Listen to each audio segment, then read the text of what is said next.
Bonjour à tous, bienvenue dans cette nouvelle séance sur l'utilisation des variables en programmation C, en langage C. Donc, on va créer un petit programme rapidement sur l'utilisation des variables en C et ensuite on pourra voir la structure de conditions à l'intérieur des programmes.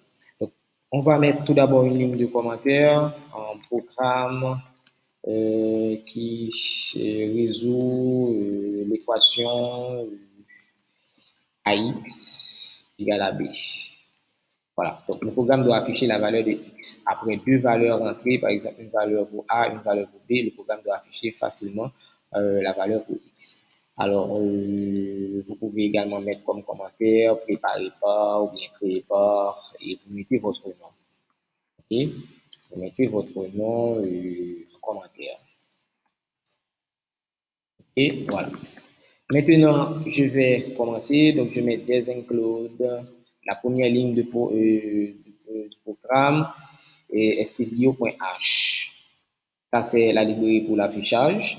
Maintenant, on aura besoin de la fonction principale qui est la fonction main. Donc, on met main et on va commencer à déclarer les variables. Puisque on a ici, on aura besoin d'une variable pour A, une variable pour X et une variable pour B.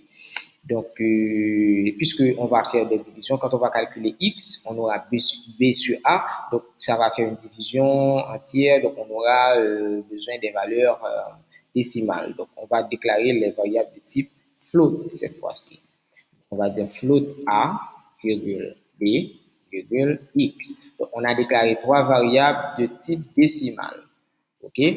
Maintenant, on peut commencer à demander à l'utilisateur de rentrer la valeur pour A. On utilise la fonction printf pour affichage à l'écran. Donc, je vais dire ici entrer la valeur pour A. L'utilisateur va entrer la valeur pour A et on va stocker ça. Donc, on utilise la fonction scanf pour lire ce que l'utilisateur a tapé au clavier. Donc, puisqu'on a utilisé float ici, on va dire pourcentage F. Pourcentage F, virgule, on va l'affecter à la variable A. Ce que l'utilisateur a tapé ici, on va l'affecter à la variable ici, variable A. Donc, on va faire la même chose, cette fois-ci, on va l'affecter à la variable B. Donc, on va demander également la valeur pour B. Donc, j'ai fait une copy-paste. Donc, voilà, entrer la valeur pour B, l'utilisateur va taper ça et on va mettre ça dans B. Voilà. Maintenant, on a la valeur pour A, on a la valeur pour B. On peut facilement calculer X. X va être égal à quoi? C'est B divisé par A. Voilà. Donc, j'ai la valeur pour X. Donc, je peux facilement maintenant afficher le résultat. Donc, on va dire printf. La valeur de X est 2.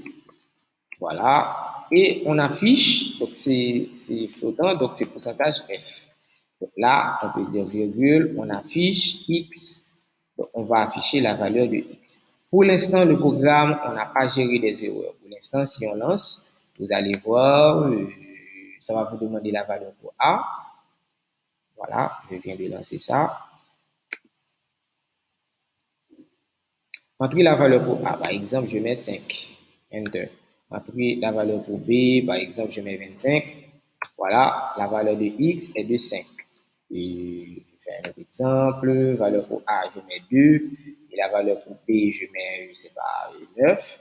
Voilà, la valeur de X est de 4,5.